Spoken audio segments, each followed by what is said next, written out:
Kijana. Habari? Wewe ndio nimesikia unatafuta nyumba. Umeiona?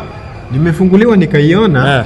Nikaona iko fiti kabisa. Sasa fanya aje? Jioni ukikuja kuingia utaniletea ile receipt yenye umelipa.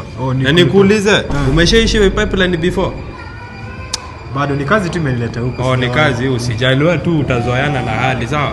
Unilete receipt jioni. Kwani kuna kitu baya? Iko sawa tu, utaniletea, sawa? Sawa basi. Nitakuletea jioni. Haina noma. Ni hapa. Okay.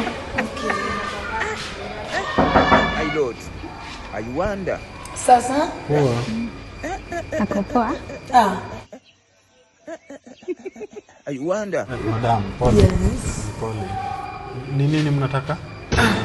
Ujui? Jeki.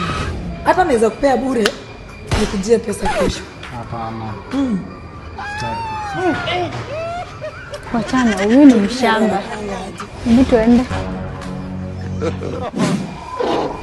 Sasa? Mwenye alikuwa anaishi hapa hako? Hakuna, ni mimi. Wewe ni mgeni ulihamia huku? Sio basi huko. Niko. Sasa kuna discount. Madam, hapana. Basi tunasaidie maji. Hata maji. Madam, enda tu.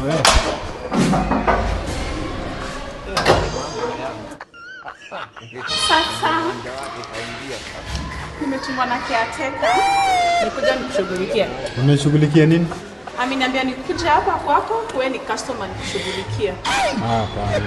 Nenda ingia. Unaingia wapi? Na usikatae, nitakutreat vizuri, kuja. Madam, acha tu niingie. Madam, sio hapa. Hawa ni wajinga, hata akili ifanye. Look at my face. Like I could have killed a lot of people. Hey. Kama ni pipeline naama.